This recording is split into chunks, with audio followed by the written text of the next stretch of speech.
Join us as we explore the invisible energy system running just beneath your skin.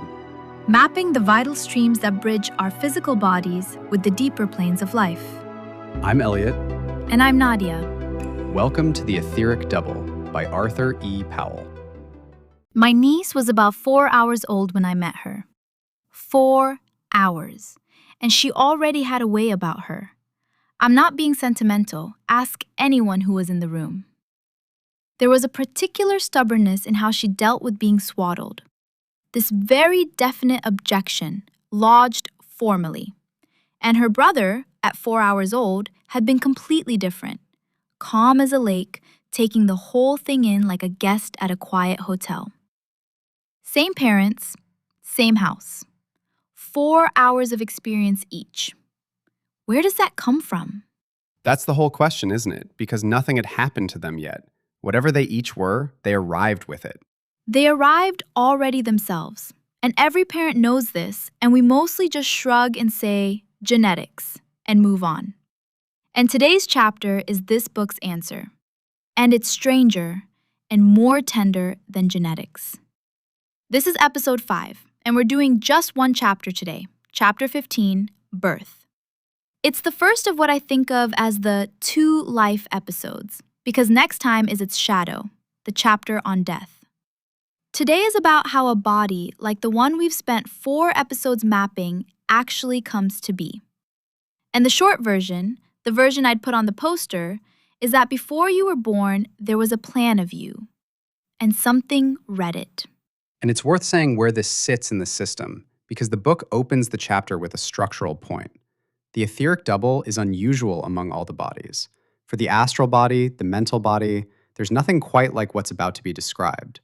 But the etheric double is actually built in advance, constructed ahead of time for the incoming soul, the ego, as the book calls it, before birth. Somebody prepares the house before the tenant arrives. And the somebody is the part that stopped me the first time I read it. Because it's not the mother, exactly. And it's not the soul. And it's not nature in some vague way. The book says the double is built by an elemental. Right, and let's take that word slowly, because it's doing precise work. An elemental here is a kind of temporary being, not a soul, not a person. The book describes this one as a joint thought form of the 4 Devarajas, who are the great beings that preside over the 4 etheric subplans, the 4 grades of fine matter we met back in episode 1. So 4 intelligences, each responsible for 1 grade of etheric matter, together form a single thought. And that thought is a builder, purpose-made. It exists to do one job. A builder made of thought, sent to build one particular baby. One particular baby, and its primary business, the book's phrase, is to construct the etheric mold into which the physical particles of the new body will be built. So the sequence matters. The mold comes first. The etheric shape of the child is laid down, and then the dense physical matter, the flesh and bone that biology tracks, gets built into it, the way a casting fills a mold, or a building goes up around its frame. So when a body is forming, in those months, there's a shape already present that the growing is filling in, which is such a reversal of how we usually picture it. We picture cells dividing and a form somehow emerging out of the chemistry. And this picture says no, the form is there first, fine and invisible, and the chemistry pours into it. The blueprint precedes the bricks. And there's a detail here that I find both eerie and completely charming. Clairvoyants, the book says, have sometimes actually seen this thing, a little doll-like figure, hovering about and later within the body of the mother. A doll-like figure. That's the description. It starts out accurately expressing, in shape and size, the infant body it has to build, so tiny. And people with the sight have seen it and very understandably mistaken it for the soul of the coming child. And the book takes care to correct that. It's not the soul, it's the mold of the body. The soul is somewhere else entirely for most of this. What's hovering near the mother is the plan, wearing the shape of what it's planning. There's something about that correction that actually moves me. Because it would be the easy, magical version, the little soul hovering, waiting to dive in. And the book keeps declining the easy version. It's a workshop, not a fairy tale. The little figure is scaffolding. And this is the part I keep thinking about. When the fetus has grown to the size of the mold and is ready for birth, the builder doesn't pack up. The next stage of the form unfolds. The plan for what the body is to become, its size and shape and condition for the years ahead, opens out, and the growing keeps filling it. The mold grows ahead of the child, always one stage of plan out in front of the building work. And the book notes that in both stages, the elemental uses itself as the mold. Its own colors largely represent the qualities required in the body it's building. Its form is the form the body is meant to take. And then, when the work is finally done, there's this quiet line. There's no power left to hold its particles together, and the elemental disintegrates. The builder dissolves when the building can stand. It doesn't get a retirement. It doesn't linger. Its whole existence was one body, and when the body can hold itself, it lets go and stops being. I know it's a thought form. I know it's not a person, but there's something in that I find weirdly beautiful. Everyone alive was somebody's entire job once. Okay, so now the question your niece has been waiting for. If there's a plan, what decides what's in the plan? Why is one baby a formal objector and her brother a quiet hotel guest? And the book gives the properly engineered answer. 2 factors, 2 different axes. The first is the type of matter, what the book calls the ray type. And that's determined by something called the physical permanent atom. Which needs a sentence because it's one of the loveliest ideas in the tradition. It needs a sentence.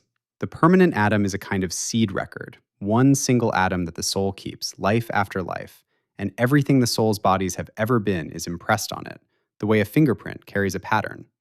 It has the person's type and subtype stamped into it. So when a new body is to be built, that atom is the reference. It's the master key of what kind of instrument this soul plays. The soul carries its own sample of itself between lives. Okay, and the second factor? The second factor is the quality of the matter, its coarseness or fineness. And that, the book says plainly, is determined by the person's own past karma. And then it gives the line that reorganizes the whole chapter. And I want to give it exactly. The elemental, it says, consists of that portion of the person's karma which is to express itself in the physical body. So the builder is made of your karma. And can I add the word, because the book actually drops it in brackets and it's a word worth having? Prarabdha karma. In the Indian frame, karma comes in kinds, and prarabdha is the portion that's already in motion, already committed, the arrow that has left the bow. Not everything you've ever set in motion, just the part that's due to arrive in this particular life. So the builder isn't your whole ledger. It's this life's installment, given hands and a job. The builder is your karma, the slice of it that's due in this life, given hands. That's why it builds what it builds. It's charged with producing the body suited to this particular person's requirements, and it works from the soul's own past to know what those requirements are. And the book spells out what hangs on its choices. Whether the body will be naturally clever or slow, placid or irritable, energetic or lethargic, sensitive or unresponsive. Temperament. The thing my niece arrived with at 4 hours old. Not a shrug, not a dice roll. A selection made for her from her own long story. And selection is exactly the right word, because here's where the book does something quietly brilliant with heredity. It doesn't fight biology at all. The potentials, it says, are latent in what the parents provide, in the mother's ovum and the father's contribution. Everything on offer comes from the family line. The raw materials are entirely inherited. But the elemental makes its selection from those potentials, according to the requirements of the case.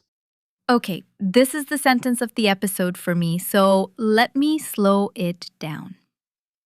Because we're all handed this stale old argument, nature or nurture, genes or environment, like those are the only 2 doors. And this picture calmly adds a third thing. Yes, everything you're built from came from your ancestors. The eyes, the temper, the long fingers, all of it was in the family deck. But something chose your hand. Out of everything the line made possible, a selection was made, and the selector was working from who you already were. Heredity provides the raw material. Karma is the architect choosing among it. Which explains the thing genetics alone always has to work harder to explain. Your niece and her brother drew from the same deck, different hands because different souls, with different requirements. Same quarry, different sculptures. And before anyone hears the word karma and tightens up, can we do the reframe the book's tone invites? Because karma in this chapter isn't a courtroom. Nobody's being sentenced to irritability. The builder is producing the body suited to the person's requirements. Suited. What this soul needs to work with this time. A curriculum, not a punishment. Some souls apparently need a placid lake of a body this life, and some need a formal objector. She's going to hear this episode one day, And she'll lodge an objection. Okay, next thread. Because there's a timing question hiding in all this. Where is the soul while its house is being built? Not home yet, and not for a while. The elemental is in charge of the body from the first. The soul, the ego, only comes into contact with its future habitation, the book's lovely word, later. Sometime before physical birth, but late in the process. And then there's a handover, and the handover has a schedule that depends entirely on how much work the builder was charged with. If the characteristics it has to impose are few, if this is a light job, it can withdraw early and leave the soul in full control. But where much has to be shaped, where the karma being built in is heavy and particular, the elemental may keep its position, still in charge of the body, until the child is about 7 years old. 7. And I need everyone to sit with that one because I think every parent, every auntie, every teacher already knows it in their hands. There's something about small children that is still setting, like clay that hasn't fully cured. Anyone who's watched a child grow knows those first years have a different texture. The child is somehow still arriving, still being decided. And then somewhere around school age, a person is suddenly, definitely there, looking out at you, finished arriving. And the traditions have always marked that age. The old Jesuit line about give me the child until 7, the way so many cultures start real schooling, real responsibility at 7. The book gives that folk knowledge a mechanism. Until around 7, in some children, the builder is still in the room. Still holding the mold steady while the last of the shaping finishes. And remember what the rest of the machine looks like in those years from episode 2. In a newborn, the force centers are those tiny hard discs, little coins, barely turning. So the picture of early childhood the book leaves you with is all of a piece. The wheels still waking, the builder still in the room, the whole apparatus being run in. Childhood as the commissioning period of the machine. The years when the house is finished, but the tradesmen are still coming back to check the fittings. Exactly that. And after the elemental has finally retired, the book says all further growth of the body passes under the control of the ego himself. You, at last, alone in your own house. Which brings us to the final thread of the chapter, the one we want to handle most carefully, the mother. And I'll take this one because it deserves a gentle voice. 2 things, and the first is straightforwardly physical. The etheric matter for the baby's body, all of it, is drawn from the mother's own body. Not from the air, not from the father. From her. Her double gives the fine matter out of which her child's double is woven. Which is why the book says it matters that she supply her body with the purest materials she can, in what she eats and takes in. And the second thing is stranger. The book says that unless the builder has been specifically charged with some special development in the way of features, unusual beauty, it says, or the reverse, then the principal agency shaping the baby's features is the mother's thoughts, and the thought forms that float around her. Her inner weather, shaping the face that's forming. And I want to be really careful here, because I can hear how a tired, anxious, pregnant listener might receive that. And the blame reading is not the teaching. The spirit of this isn't mind your thoughts or you'll mark the baby. Every mother who ever lived has carried worry and grief and hard days while carrying the child. And children arrive beautiful out of the hardest seasons. And the builder, remember, is working from the child's own karma above all. What the teaching is actually saying is something older and kinder. That a mother and an unborn child are woven together more closely than any other two beings in the world, at the very finest level there is. Body from her body, down to the invisible grades, surrounded by her music the whole way. Not the least of the builders, the ground of the whole build. The tradition is describing an intimacy, not assigning a liability. And one last structural note the chapter drops in almost as an aside. The new astral body comes into connection with the double very early and influences its formation, and the mental body works through the astral on the nervous organization. So even in the womb, the whole layered person we've been studying is already assembling, all the levels reaching down into the build. The whole orchestra tuning up before the concert. So let me try to say what this chapter leaves me with. Everything we shrug at, she was born that way, he's always been like that, this chapter takes completely seriously and then explains with such care. You were born that way because that way was prepared. Drawn from your own long past, selected out of everything your ancestors made possible. Built by a patient, temporary hand that dissolved the day you could stand without it. Out of your mother's own substance. You arrived already shaped, and the shaping was neither random nor imposed. It was, in the deepest sense, yours. Nobody arrives generic. The book's whole system, the wheels, the web, the streams, all of it was fitted to you before your first breath. And there's a practical edge to that, which loops all the way back to episode 1. The hand you were dealt was suited to you, but it isn't sealed. Remember the rule from chapter 1. The dense body and the double vary together. Purify the one and you refine the other. The builder set the starting position. Everything after the age of 7 has been you playing it. Which is the hopeful way to know all this. The irritable body, the lethargic body, the too sensitive body. Whatever you got, it was chosen as workable. Your curriculum, not your cage. That's the note to leave the beginning of a life on. And next episode is the other end of the same arc, and I'll say now, it's the episode I've been most careful with in this whole series. Chapter 16. What happens when we die? And if that sounds like the grim one, it's the opposite. It's the gentlest chapter in the book. The violet mist, the silver cord. The moment a whole life passes in review. Every forgotten corner giving up its pictures. If you've lost someone, or if you carry the ordinary human fear of dying, next episode is the one the book seems to have written for you. It's the counterpart of today in every way. How a body is built, and then how it's set down. And if this kind of thing speaks to you, this show is part of a growing family of shows over at Pillar 5 Media.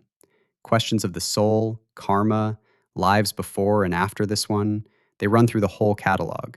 There's a show walking through autobiography of a yogi that lives right in this territory. Different hosts, different books, all of us trying to make something deep feel like a conversation with a friend. You'll find all of them at pillar5media.com. That's pillar, then the number 5 as a numeral, media.com. Thanks for spending this quiet one with us. Call your mother if you can. She built you out of herself. And somewhere, a very small builder did the drawings. Take care. We'll see you next time.